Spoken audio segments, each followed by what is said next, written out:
cleanser there this morning as we continue to chat about the THA elections coming up on Monday. And we're sticking around in the Buku Mount Pleasant area because we have the political leader of the Unity of the People, Nkosi Phillips, here with us this morning. Good morning, Nkosi. Good morning. I don't know your name, but good morning. This is Hans. Oh, Hans. Okay, nice to meet you. Good morning, TTT. Good morning. Good morning. How are you doing this morning? Well, I am good. I am blessed and highly flavored, and I'm ready to go. Ready to go.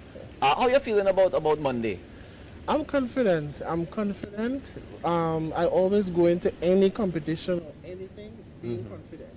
Because as I said, at the end of the day, it's left to the people. Win or lose, at least I have my sanity, and I'm ready to battle again and again. So I'm ready, I'm good, I'm confident. Now, even if you were to win this seat, what would it look like in terms of you being in the THA, and how would you influence change and betterment for the community? One, I'll be holding the trump card because one, with that one seat, I can hold the power of the realm of power, which is the chief secretary, or designate the next party out of the two to become, you know, the next party to reign, and I'll work with them. But that's under the assumption that it would be a 7-7 and you. Yeah, okay. That's under the assumption. Well, there's also the idea inside there, so you know. Well, that's what I'm saying. Well, maybe that's I forget the idea. Sorry about that. Well, for me, to change is just to work. It's just so we need unity, and we don't. What I'm trying to do is not to have a two-party system again, because we're now seeing that the two-party system is crashing Trinidad. So I believe that Tobago don't need that right now. Of course, small economy.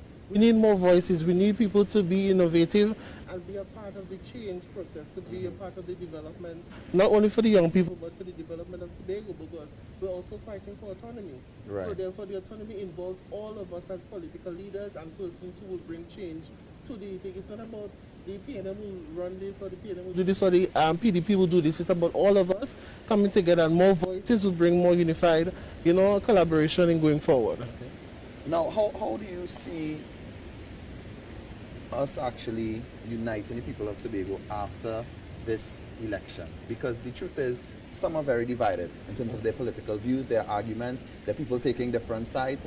After the election, let us know, how can we change, how can we fix that, how can we have it that we can move together as one in terms of the island of Tobago? You see, it has to do with leadership. And the type of leadership we had so far, it's spewing hate on each side, pelting jargons against each other, and not about what the persons can do for the island. And that is one of the things we have to do. We have to start to work together. And in order for us to work together, we as political leaders coming together, even though a little simple debate, your one party is declining just to come together to have a little debate. And that is showing that you're not a leader. And in order for you to get to that level, you're dividing the people. So it starts with us as leaders, as political leaders, to set that trend. After the election, we're supposed to say, okay, good, we're fighting the COVID. If it's PDP, if it's PNL, and I'm leading one of the charge or not leading the charge, you say, listen, let us all sit together, the opposition, and see how we go forward. It's about unity. Once you start that type of unity and start that type of bonding, then we could see a better Tobago, then the people will pick up. Because we have a lot of mending after this. Right now it's horrible. As you can see, the fighting, who's pelting, you know, it's horrible. So we have a lot of mending to do. As of December the 6th, we have a lot of mending going forward. I know if I hold that realm of power, I will not hold Tobago to ransom. I can tell you that for sure. Yeah, but is this mending that you're talking about, how deep is it? Because, you know, like one of our guests before was saying, people battle on the political field, and then after December 6th, when December 7th comes, they take off their colors, put on their shirt and tie, and they go back to work like normal. They go back to being neighbors, back to being friends. Some. Not everybody is the same. Tobago is a different culture, right? Some will, you know, you will have disputes after, but it will take a while.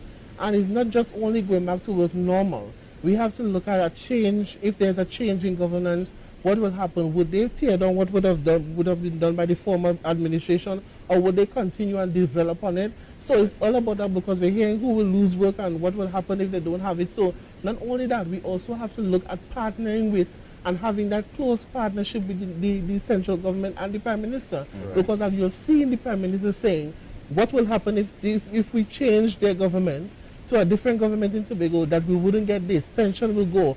And I'm saying, as the Prime Minister of the Republic of Trinidad and Tobago, you are obligated to the people of Trinidad and Tobago. So therefore, if you're saying these things, I mean, you don't have Tobago at heart. And that has to stop. And with the type of leadership that's supposed to come after this, they're supposed to have a good relationship with Trinidad and Tobago and the central government, whoever comes in the new administration. All right. I look forward to seeing how this is going to play out. Unfortunately, we don't have any time left, really. But any closing words before we do go? Buku Mount Pleasant, Canaan, you know what I'm capable of. Come out, do what you're supposed to do. Vote for somebody as myself as a good representative that will serve the people and not just a political entity. So I'm ready to battle. Come out and vote on December the 6th. The symbol is the four hands, unity of the people. But one question before we go. Do you see any disadvantages to not being, you're a fairly independent party, right? So you don't seem to, I could be very incorrect, right? But you haven't been doing the kind of spending that the two main parties and even the IDA has been doing. Do you see that as a disadvantage to your party? No, it's not really a disadvantage, it's common sense. Because at the end of the day, win or lose, I still have enough money to continue my projects. Right. And you have to look at the political landscape already. Everybody's giving out food cards, who's giving out this. I'm not doing that. I'm not here to buy and win anything. I'm using my common sense that if I don't win, at least I can continue my youth projects. I can continue my distribution because I do have things happening right after the election. So I'm using my common sense in the spending. Thank you very much, Dulcie Phillips. Thank you for being here with us on the Now Morning Show. Definitely. All right, guys. So we're going to take a quick break. And when we come back, we're actually going to head back across the Trinidad studio with Kimberly when we come back. So stay tuned. It's the Now Morning Show right here on TTT.